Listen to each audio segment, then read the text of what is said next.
Good morning, everyone. Actually, I'm just about to say good morning, and I realise it's lunchtime. Good afternoon.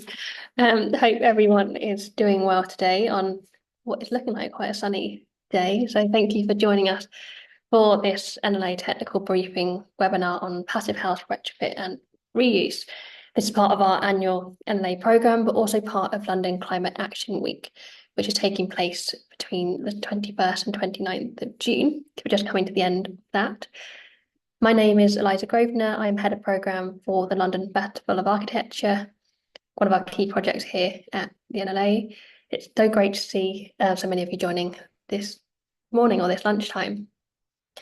For those of you who are hearing about NLA for the first time, we are London Built Environment Community, a cross-sector membership organisation for everyone committed to shaping better cities. And across the year, we deliver events, research, exhibitions, from our home in the London Centre, as well as across the city, including the London Festival of Architecture, which come to a close this weekend. This webinar will last about an hour. Firstly, we'll hear from Richard Dudzicki, founder and director at RDA Architects, and Heather Faulding, founder and director at Hamptons Architects, about their expertise on low energy and high performance retrofits. There'll be a chance to ask some questions to the speakers after the presentations. So please do send in any questions you have by the Q&A button at the bottom of your Zoom window. And I'll put these to the speakers later. If you can't find these at all, please let us know. And hopefully joining us from our event team will be able to help with that. But you didn't come for me. You come for Richard and Heather. So without any further delay, I will hand over to Richard. Hi. I'm Richard Dudzicki. I'm just going to share my screen and let me just get my presentation up there. And okay.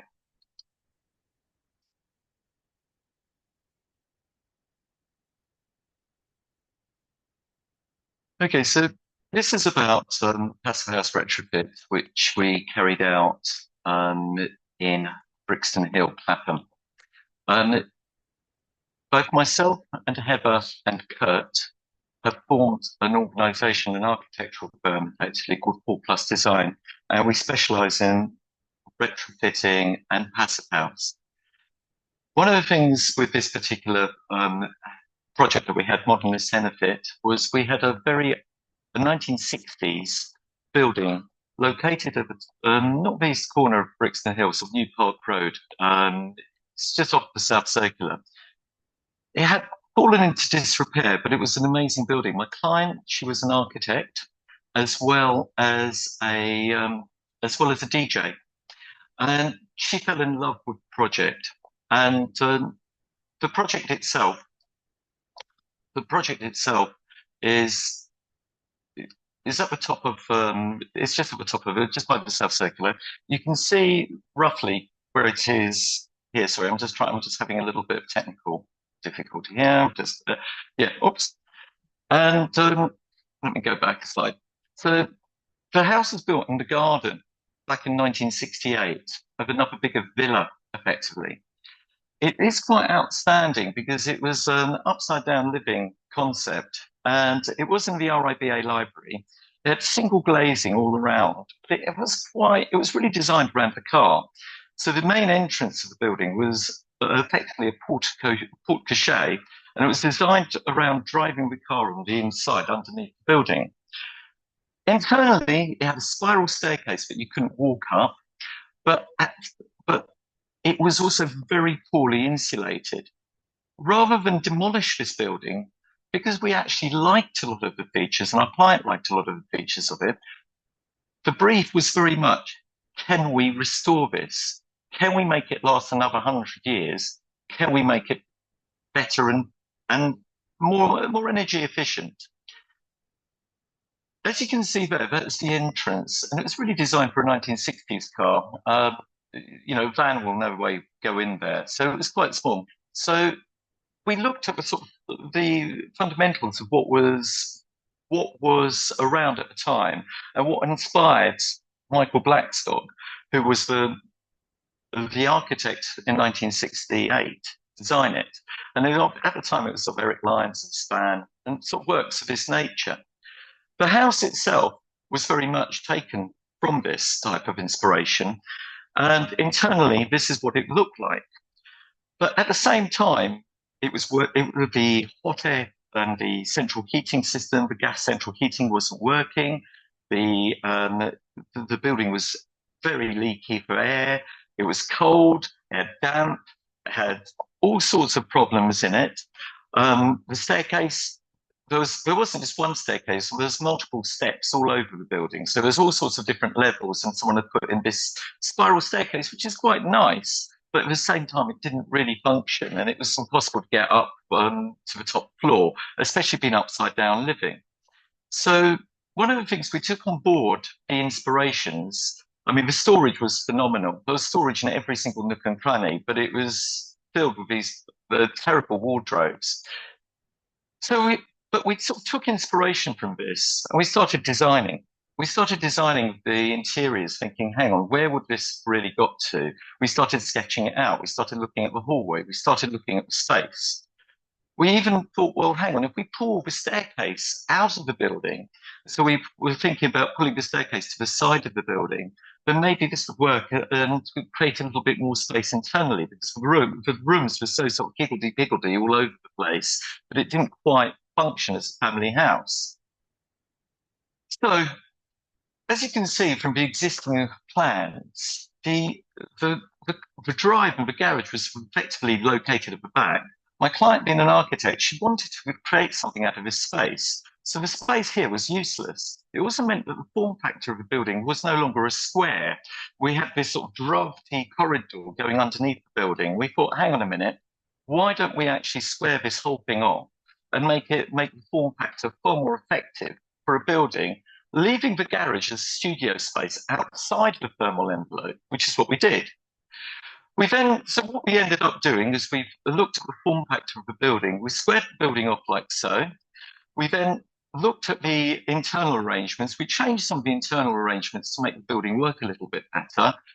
We actually managed to get the staircase to fit within the space where the spiral staircase was, not putting a winder in, but we did a very sort of, we didn't actually make it any bigger, but we actually managed to get it to work.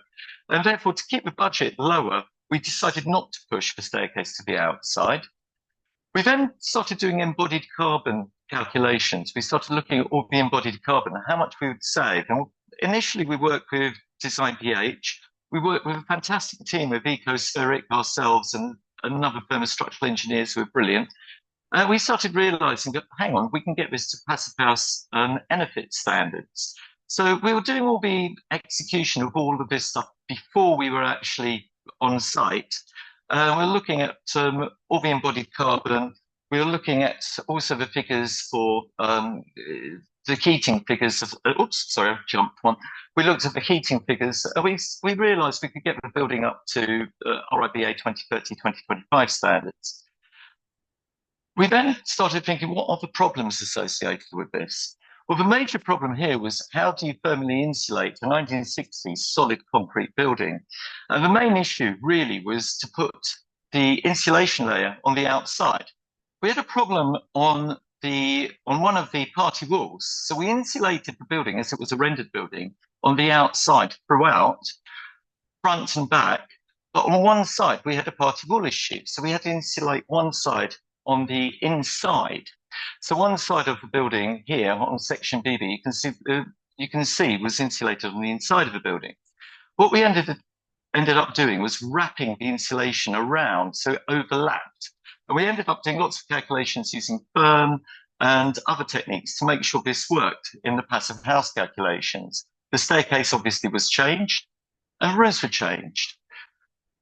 The airtight layer was brought into the house. So the airtight layer is this red line, and that's what made the building integrated effectively. So we had this square box now, so the form factor was very efficient, the building could work efficiently, and we were trying to make this area all airtight. We started looking at the details. We started sketching loads of details. We were sort of thinking, hang on a minute, we've got concrete running right through the building, the slabs, etc. So we spent a lot of time trying to analyze the details and working with these before we started on site. We were working, trying to figure out how we're going to put mechanical ventilation and heat recovery into this building, because it's an existing building. But what we had the ductwork from the hot air heating that we used before. And we also started thinking about reusing the ductwork and the piping from the original underfloor heating, which was on the top floor, which we managed to recover. We then put all the figures into PHPP, Passive House Planning Package, which is a package that you use for designing passive houses. And we managed to get a green light and we got it to work. So when we started on site, we stripped the building down to as much as we could. We're taking the windows out, getting rid of the render, thinking about the single glazed north lights as well, getting rid of those as well because they were too big. We made those smaller. And this is the wall on the side where we had the party wall issue. Well, it's not really a party wall. We had a party boundary wall effectively. So we couldn't push the insulation out any further on the outside. So this is where we put a plarge coat on the inside to create the airtightness. And then what we ended up doing was insulating the outside of the building. Here we would also, at the same time, whilst we were working on the building, we were air testing it. Even before we had the windows in, we were covering the openings within the building with DPM, and we were air testing it, pressure testing it to make sure that the building was airtight. There is a little bit of a video here, but it just shows you how we were working with the north light.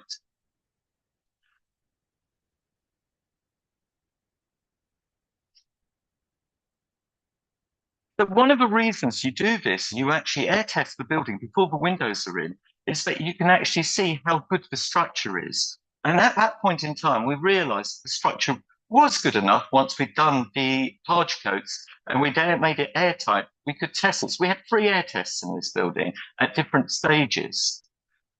We then stripped the roof. The roof was stripped off, and rather than replace it's not really a flat roof, it's a sort of 12-degree pitch roof.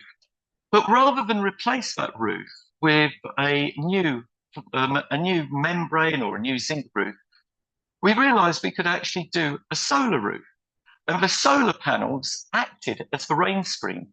So we insulated it underneath, and the solar panels, that is the roof. The roof is literally the solar panels. Oops, going back. So the solar panels were dropped into this cassette system, and that is what actually keeps the building dry. So this is a new roof, and it gives us, I think, 16 or 17 kilowatts of energy. And that goes into a Tesla battery, and the battery is managed. We then started insulating the building on the outside. So the outer skin was insulated. We were also looking at the ductwork, making sure all the ductwork was sealed and properly airtight and insulated before we were working on the finishes. Again, creating more air tests and working with more air tests. We had to stagger the insulation. Rather than using one big piece of insulation, we used 2 smaller pieces on the outside, staggering the joints to make sure that we didn't have any cold bridging going on. So as you can see there, we ended up having 2 sets of insulation, slightly thinner, but that gave us it alleviated the cold bridge calculations and effectively allowed us to keep the building, again, nice and warm and snug. This was the real problem, trying to deal with the MVHR and all the ductwork that was going into the building. It was an absolute nightmare. Had we not planned this beforehand, pretty much every single contractor would have said, oh, mate, you can't do this. There's absolutely no way you can do it. But because we planned it beforehand and we'd worked with Ecospheric, who'd actually designed everything and surveyed the building beforehand, we managed to get all the pipework into place, and we did get it to work. But it was pretty difficult. We started restoring the timber that was there. We started stripping, replacing boards where it's necessary. As you can see, the north lights are now replaced with triple glazed windows. All the windows are replaced with triple glazed new windows, and they're all put into the insulation layer. So all the windows are now sitting in the insulation layer rather than sitting in the building fabric. So they're being pushed out a little bit. More air testing. Sorry, I'm boring you with the air testing, but you just have to air test and air test. We finally got the certification. We got the approval through Kim Mead, who's a certifier, and we ended up getting EnerPHit standards on this. The building works incredibly well. We've got the PV on the roof, we've got the air source heat pump, we've got the Tesla battery and Powerwall. Would I use that again? I'm not so sure. The problem with the Tesla Powerwall is it's not as good as some of the newer systems that we're using at the moment. It's quite linked to Tesla, and hence I wouldn't necessarily use that again. But we're working with GB Soul and other more local battery storage solutions now, which are slightly better, I think. That's what the building looked like before, and this is now what it looks like now. And externally, the building's really lovely and neat. It actually stands out in the street. Client is super happy. Those are her quotes. She's now had a baby. She lives in there. They're really, really happy. And internally, bathrooms are fantastic. We've used a resin floor on the floors. Again, we ended up using resin on the existing floor. So this is silica-free resin. And we used this primarily to keep the build-ups as low as possible. We wanted to keep the build-ups as low as possible because we're working within an existing fabric, with an existing concrete shell. We then ended up, again, the underfloor, those are the same quarry tiles that were there before. Some of them have been relaid, not all of them. So we tried to work with a lot of the openings, but what you can see here is a new triple glazed window. And bathrooms, again, new windows, resin flooring. And that there on the right-hand side is what used to be the garage. At the beginning, you might remember there was a van sitting outside the garage, and that's her studio. That's where she works, and she can work very comfortably in there. And what is the garage at the back there, where you step down into the old garage further on, that's her print shop. That's where she does all her prints. So that's outside the thermal envelope. So it's almost like a garden studio. So that's external, but it's where she keeps all her industrial printing and her DJing stuff and so forth. And she does all sorts of weird and wonderful stuff. But the idea is it's a very flexible space. And pretty much the building is really efficient. We're talking about using less than 25 kilowatts per meter squared per annum in terms of its energy consumption.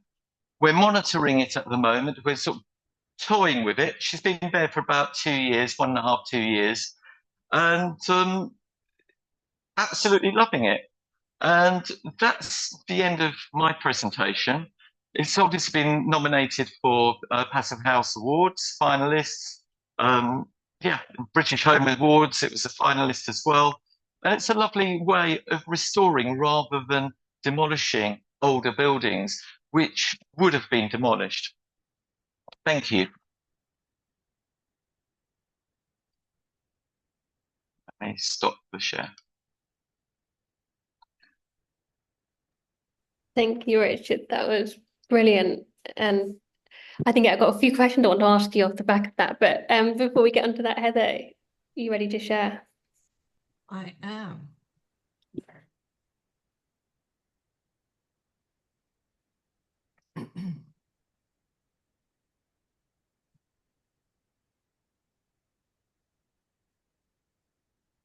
Good morning. It's 7:20 here in New York, and we just got over 102 degrees for the last week, but all is well here. And I am going to start off my presentation by playing a little video showing you what I'm going to describe a little a retail store in New York. So here goes.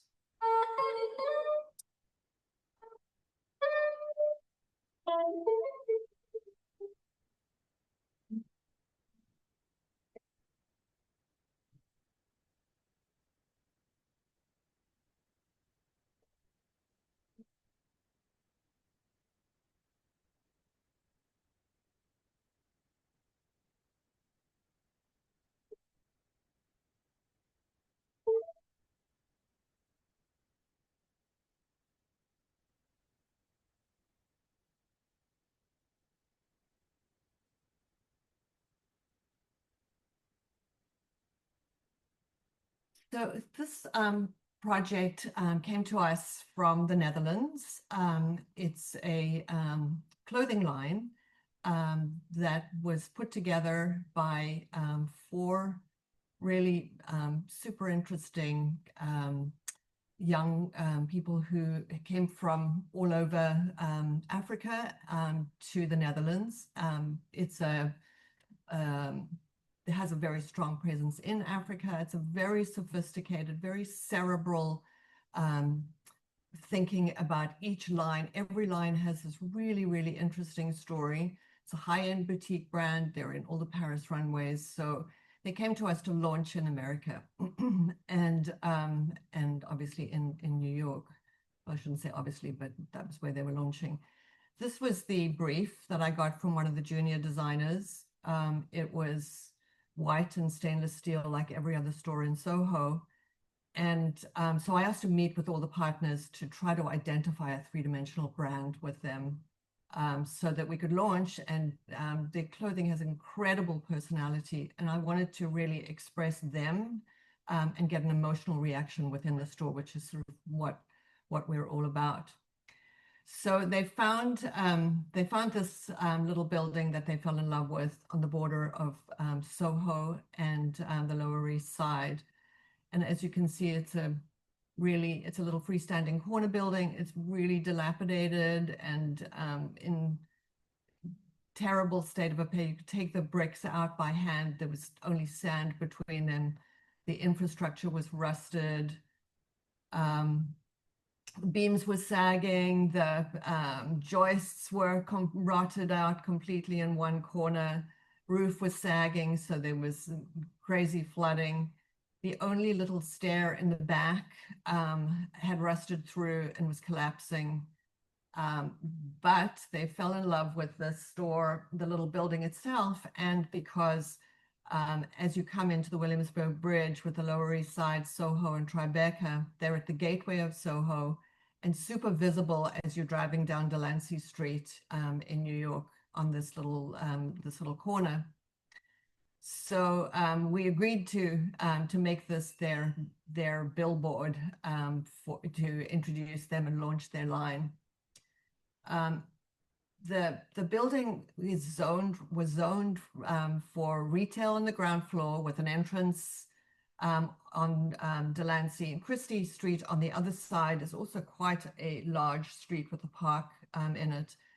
But the building was zoned for retail on the ground floor and an entertainment/club on the second floor with 2 separate entrances, a little rusted out staircase to a basement, and the several columns in the center, which were at this point just going from the basement to the first floor and not doing terribly much because they were in really quite grave disrepair. And the side portion of the building we were pretty nervous about. So in order to salvage the building and not have to do an elevator and literally probably have to rebuild the building for all sorts of code reasons, we set about a whole new road to salvage this building. I'm really all about, our practice is all about working with the bones and really trying to rework existing structures. So we started off with inspiration, obviously Netherlands, very strong African rhythm and patterns. And then we really all wanted to work with the innovative reuse of materials and really try to grandstand that. But because we're a high-end brand, we wanted, sort of an elevated exterior. I feel very strongly not to do all glass exteriors in retail, because if people can walk past and see the entire contents of a store, very often they'll judge based on what they see through the window and not to be intriguing or inviting to go in. And then part of the background of the store was they have a real philosophical approach to Afrofuturism. So we wanted to make this building, we wanted to create a sort of museum-like atmosphere within the store. So this was the plan as we came up with. The main entrance of Delancey Street, I shouldn't say main entrance, but this is the entrance to go to the second floor, which became the ADA entrance. There's a step going into the floor on the side over here. We have a fire door over here, which is permanently open and on a spring latch to be released with the sprinkler system as required. And we created a very processional feeling walking through the space by creating columns, a pair of columns that would then, our engineers, and we figured out how to do this to support the entire structure. Then the issue was, how do people come into the store and see that there is a second floor, because we could not move the stair. We could really do very, very little to this building without having to change zoning and code to get upstairs.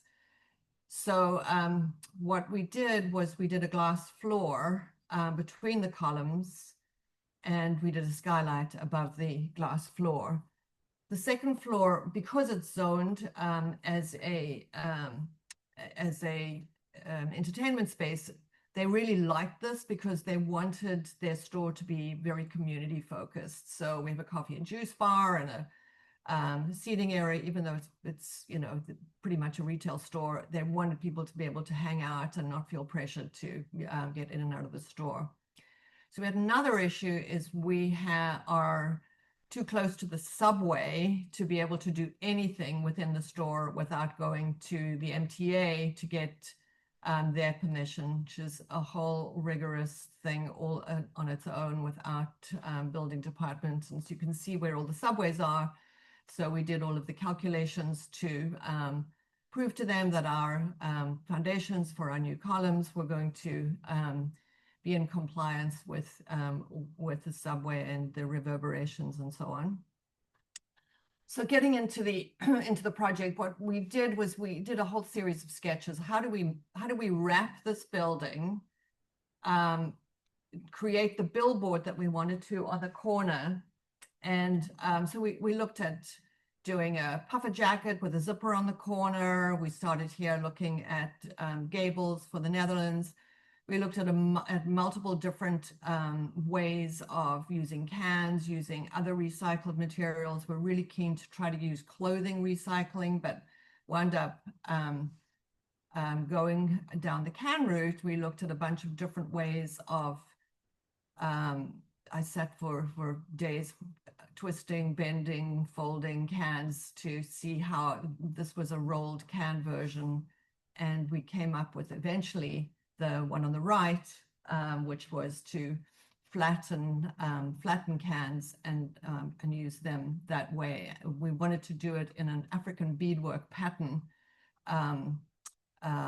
So Yoshi, who is with us right now, sat for days looking at different ways of making patterns with cans. And finally, we came up with the way we were going to do it. And it was really important to us that we get the community involved, and we spread the finance to have the community bend and fold. I think it was 14,000 cans to do the pattern. And here are the ways that we attached. We had to attach it so that it was all completely self-supporting. And here are all of the drawings, which we had to do for the panels to all fit together and make sense at the end in the pattern. Here is our initial prototype for attachments. It was really important to me that nobody could hurt themselves, that the cans weren't going to fall off. And we had a plan for if everything faded, that we were going to make everything white later. But this was the start of the work on the facade.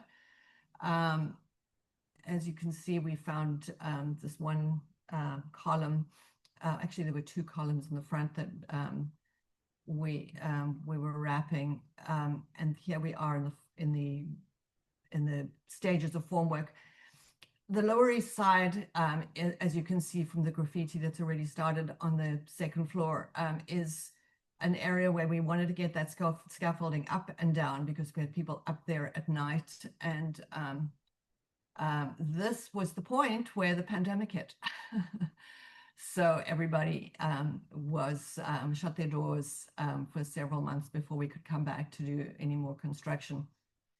And this was the final product of the building. This was just after we had completed, so we hadn't completed our store windows yet. And then on the interior, you can see that we were emulating the Dutch warehouse by doing the rhythm of these columns. And then we had the glass floor and skylight to draw light through the whole space. We also opened up the basement, and it became a really important part of the function of the store, because they were able to put their office, not really allowed to be an office, but whatever, they were able to manage their storage from there, so that the display could be, more minimal, and all the sizes will remain down below for the operation of the store. This was the skylight, where we integrated our lighting for the 4 o'clock time in winter, which was sort of an important time to them. And here we are putting the skylights into the building. And of course, it was going to snow after we had made the opening for the skylight, but there they are putting that skylight in at night in a snowstorm. And here is the skylight being built and semi-complete. And then we put in the glass floor. Each of these panels of the glass floor are 500 pounds, and there are 3 of them. So this was quite the task of setting and allowing for the weight of the glass floor to be hoisted into position. And here it is in construction. And here is the finished product. So you can see on the second floor, we have the coffee bar. You can see down into the floor. The glass is actually slightly fritted. So it makes it a little tiny bit oblique, which makes it much more comfortable for people to be, to feel comfortable walking across the floor. And then here is our ground floor. This is from the entrance into the store. And here are our stairs in the back. And what we did was we did a neon sign and really highlighted the stairs. We did a graphic on them. It was a real bone of contention, because we had to leave the stair exactly as it was, as I said earlier, to go up and down. We did a mirrors on the bottom of this to reflect the neon sign, and then some graphics. And during the pandemic, we did a mural with newspapers. You can see the little rolled up newspapers on the side, and the cardboard boxes from the delivery to express again their launch in the United States. And here is the second floor. The second floor columns, we did a sort of a peel away view, and I'll explain that in a moment. And then the ceilings and lighting our lighting is kind of a real core value of all 3 of our teams, especially in New York. It's kind of a passion project for me always.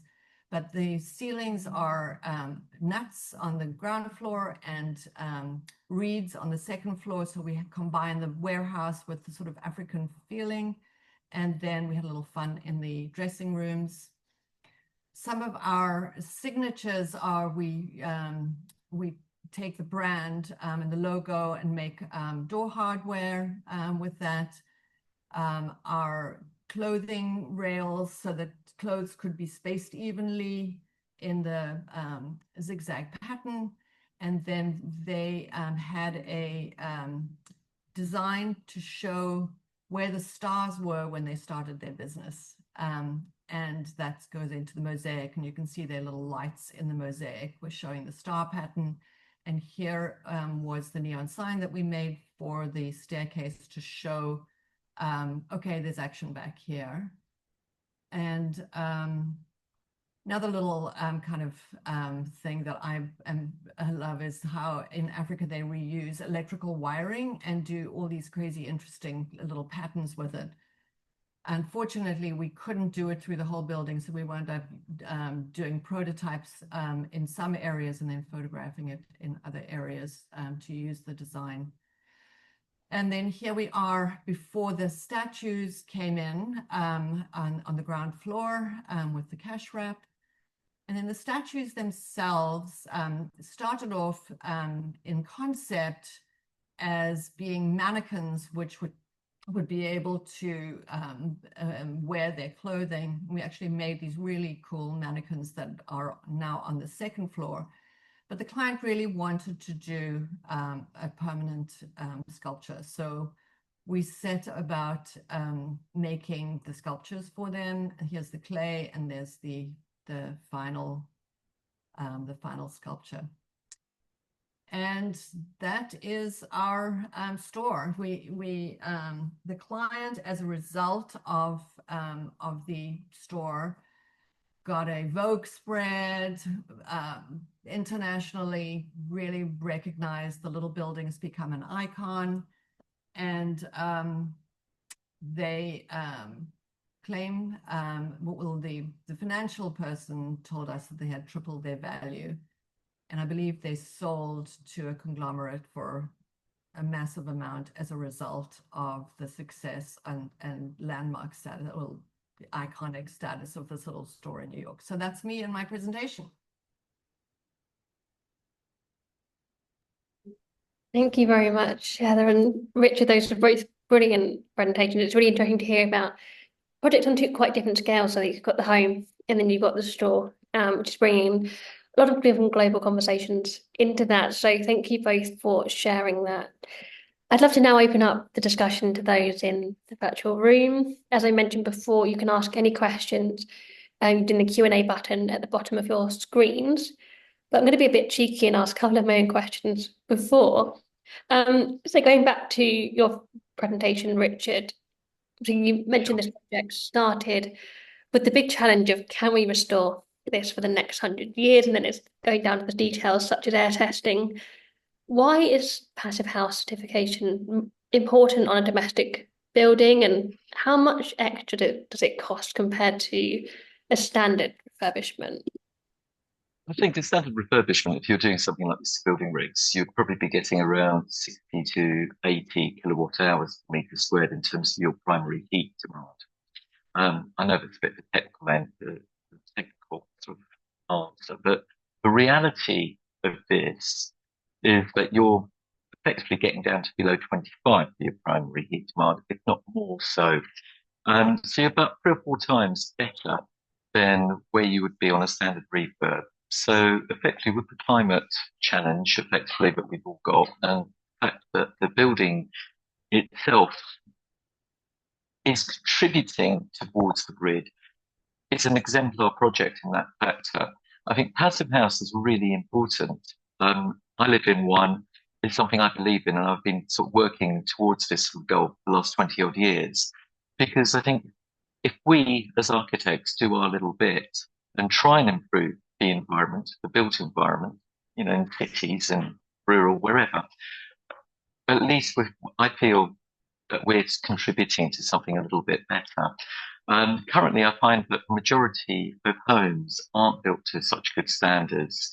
And I think really, personally, I feel that I'm on a bit of a mission to try and make sure that people are aware of this. So I think it's very, very important, if that answers the question. I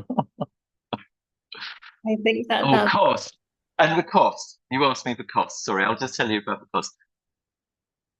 The cost, adding towards the cost, there's certain items which are more expensive, because obviously you're increasing the amount of insulation, you're dealing with technical details, and I suppose the cost is in the expertise. It's what the client is prepared to pay for the architect, because really it's down to the architect or the designers, the M&E designers. Because really, if you get that fundamentally right early on, the the costs aren't going to be too high. The costs are much greater if you're having to do that later, once you've got planning or once you've actually got something established and you're trying to make it fit. But if you deal with all those points, like how is the ductwork going to work before you start on site, then it's going to probably cost you around the same. Now, in general, I think you're talking about 4 or 5% more in terms of the actual items, but you're also saving because certain places you don't need to put radiators. You don't need to have as much heating as you would. So there's certain savings and certain which adds to the value. There have been a number of studies, but it's very difficult because each building, every retrofit is very specific to what you're having to do. But in general, I would say that, yeah, you're talking around 4 or 5%, probably somewhere along those lines from the examples that we've done. We've done quite a few, so that's probably where we're talking. But that saving over 30, well, over 10 years, you're going to be making that up very quickly. Thank you for that. I think thinking about it early and kind of at the start of the process, it's only going to kind of help you in the long term, as you've mentioned, and kind of looking forward to those 100+ years perhaps in the future, which is really exciting. And Heather, your presentation, you mentioned you're very much about using the building, elevating it with materials, celebrating notions of Afrofuturism. It sounds like there's a lot of care that went into the project. And you mentioned just at the end, something I'd like to expand on a little bit more. Was the project successful for the client commercially? Because obviously there's a lot of things that went into it and a lot of details, but obviously the client will be thinking about the commercial aspect of the project. How did that work out successfully? The project was hugely successful. They were an unknown brand, and the store was in the middle of a pandemic where everybody was afraid to go out. But they, as I said, they got incredible press.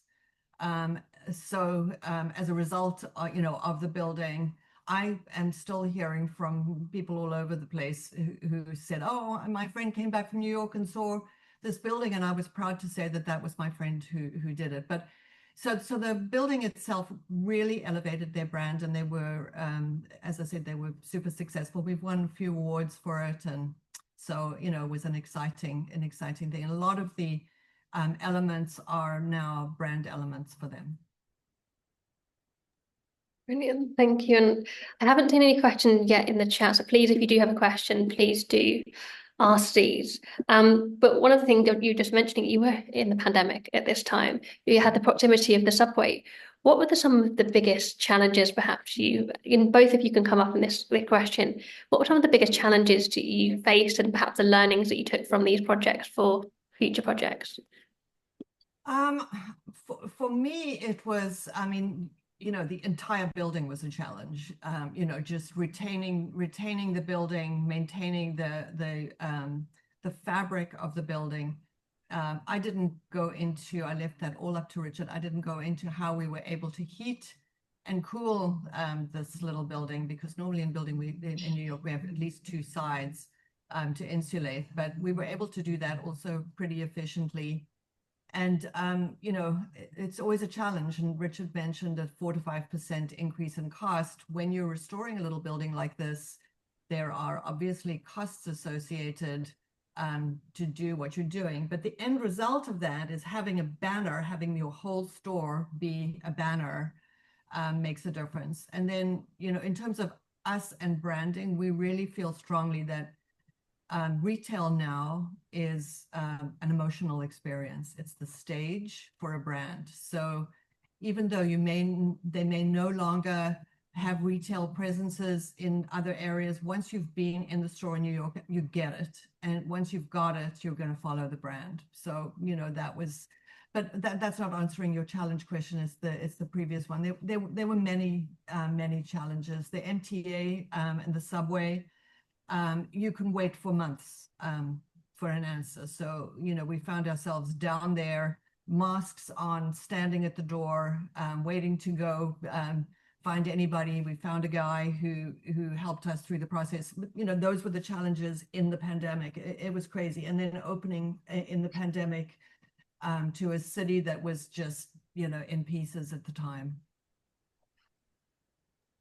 I think for us, in terms of the challenges, I think the greatest challenge and what we would do, again, what we've learned from the project, I think the most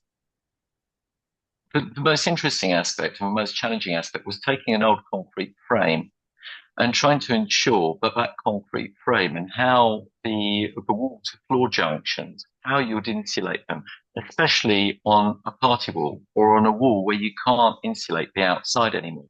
I think that was quite difficult to deal with this concrete building, but we managed that with a lot of calculations. The other one, which was a challenge, was thinking about the solar roof. The fact that we decided to avoid having a rain screen altogether and literally using the solar panels as the slates or the tiles of the roof, you know, so there's nothing underneath those other than the insulation. Well, there's a membrane and there's an insulation layer. So that for me is fantastic. And I don't know why we're not doing more of that. Because I think having a solar roof makes a hell of a lot of sense. You know, if you've got a south-facing roof, it just makes a lot of sense. And so, I mean, there's a lot of learnings that I've had from this job. And I think the challenges, and I think the greatest challenge is working with an existing building and trying to create openings and trying to think, what can we take out? What can't we take out? Obviously, there was asbestos surveys that we had to deal with early on and trying to deal with any health and safety issues of anything that we were taking out, because I think there were some flues that were asbestos lined. That was quite difficult. But I think the rest of it was very much trying to work with the existing fabric on that basis. Yeah, brilliant. And I think what both you're describing is there's a lot of innovation that's needed, and there's a question that just come up from one of the audience members around innovation. So how innovative are your solutions for the projects? Personally, I think they're very innovative at the time. And again, I think both these projects were built at the time of COVID. So, you know, we had some lockdown, we were working slowly. And I think there were a number of solutions. Really, I think it was the M&E aspect was quite difficult to deal with. That's how everything talks to each other. Fortunately, we had a very good team on board who managed to sort that out. The other aspect was how you actually get the windows in to the insulation layer rather than in the fabric. I know there are various solutions to this, and we've done this on other aspects, but in this particular building, we had to also deal with that. That was a tricky detail. The tricky details were also how we dealt with the guttering, rainwater, also the garage, because the garage itself, the floor there wasn't insulated. How do you insulate underneath that floor in a thin layer without digging up the whole floor? Because we didn't want to destroy all the floor. So there's lots of sort of tricky and innovative solutions that we use. And I think one of the things that I did mention briefly was using a very thin finishing coat, because we were looking at a resin floor. Effectively, we used Senso, and we used this Senso flooring for it because it's a very thin build-up. And had we put timber floor down or anything else, the build-ups would have got quite big. And also, the aspect of working with the interior design for us was looking at Stan and looking at John Lyons and so forth, and looking at what the original house had, finding the old historical photographs, working with that historical context and trying to replicate it in a modern way, which works to modern industrial standards. The interiors was quite a challenge. I'd say that was probably one of the harder challenges, to get that interior design just right. That was hard. But the client she was fantastic and really working with us. So we worked very much as a team, and her house is great. It's really great. So I love it, and she loves it. Yeah. Heather, did you want to say anything on the innovation point? I don't think there's anything in this tour that's not innovative. Sorry. every single aspect of the innovation to keep the building up, to go through local zoning, to be able to keep what we did, to figure out how to wrap the building self-supporting, to figure out how to heat the building, to restore the building economically. Every single aspect of this building was innovative. Taking 10,000 cans to make a facade, I don't know how else to describe it, but innovative. And, you know, to give them a brand and a presence, you know, all of that was a very innovative series of solutions, I think. Yeah, I very much agree. I think that would be one of the keywords, connect the deep to deep project. So, yeah, great to kind of just pick up on some of those details. Again, we got a question which is around kind of the fact that people would love to use solar roof slates, but they're hugely expensive in comparison with solar panels, and particularly produced by Tesla. And also the insulation for retrofit needs to be slim, and Procter produce it the slimmest, but again, it's gone up in price. And it's impossible to use that to retrofit housing estates, particularly for councils. The need for prices to come down in order to be using it. Have you got any thoughts on this aspect? I personally do have some thoughts on this. I think one of the things is we've got to be careful what we do use. You've got to be very careful with interstitial condensation. You have to do condensation risk analysis on every single sort of solution that you've got. I think solar slates, you're right, are expensive. These aren't solar slates. So what we use on Modernist EnerPHit is a solar roof. I've used solar slates on another project we've done, which is Connected House, which was up for a REBA award. But that was quite an expensive solution. We didn't use the Tesla solar slates. We used ones made in Wales, quite close to Penrith, where the slate originally came from. But it's, to be frank, they are pricey. So I think what we should do is looking at where we can replace perhaps that roof slope, that southern slope, and use a solar roof rather than a solar slated roof, because each slate is individual. And you know, if you've got maybe 12 panels or 15 panels, it's going to be a lot cheaper to put on than, and it's also acting as a rain screen like solar slates. In terms of insulation, it does depend. I mean, VIPS is really expensive. That's vacuum insulated panels, which are very thin, really great to use. But I think you just got to think through the build-ups. You can do some internal, some external, but again, you just have to be very careful with the interstitial condensation calculations.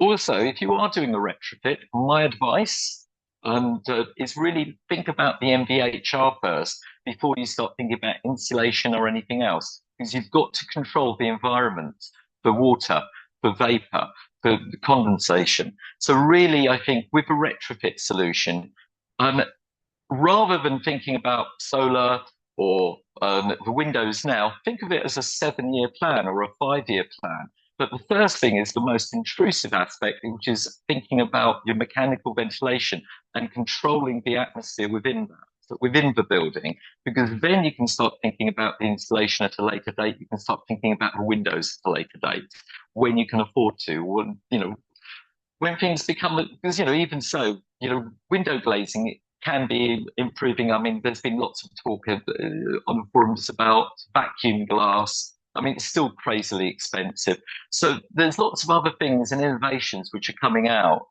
which are still very new, but they're likely to become more widestream. So I think, over time. So really, I think you've got to think about where do you start off? Sorry if I can't answer it more specifically, but that's my answer to that question. I'm gonna just chip in here from the American perspective and answer. You mentioned council approval. Over here, it's landmarks, and being able to do things within landmarks on roofs that are visible. We've had some success. We've never used the slate or the roof tiles because they are only now becoming efficient enough to be able to really use well. But sometimes what we'll do is we'll do like a mansard. So the mansard is visible and the solar panels are then tucked behind a mansard, with a slate panel. So that's my 2 cents. It's not part of my presentation today, but it is certainly, part of what we do over here all the time too. Thanks for sharing that both. That's brilliant. We're now coming up to time, but I just wanted to ask one final question, which if people take away just one thing from each of these projects and the presentations, what would that be? I would say, this is going to sound very sanctimonious, but working with a professional, working with architects and a design team, particularly, with a very innovative contractor who we had on this project, is so important for the pre-planning of projects. I hear all the time, oh, I did that myself. Oh, I can do that myself, and so on. But the efficiency which we can bring to a project by thinking through and working, in my case, with a brand and translating the brand and putting that out there is super important. But the process, the pre-process before doing anything is so important. I thoroughly agree with that, Heather. So I think that's a very important aspect is with any retrofit, start early. Spend the money on the consultants early on. Get a proper feasibility study carried out. Think about the brief initially. So what we do is we, myself, Heather, Kurt, we would look at a project and we sort of like give our opinions very early on as to what needs to be done. And I think that's really, really, really important. And spend money on any analysis that you're doing early on, especially with a retrofit.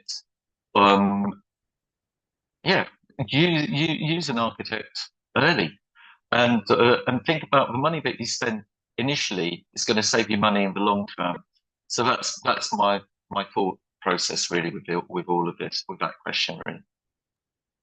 Brilliant. And a big thank you again to you both for your presentations and to your answers just then. And thank you to you all for joining us this lunchtime. Remember, you can still make it to the final event for this year's London Festival of Architecture. And if you're not a member of NLA yet, please do join. It's as little as £20 per month. But it's a lovely day out there. So please have a lovely rest of the day. Keep cool, keep having lots of water. And please join us again for another NLA event shortly.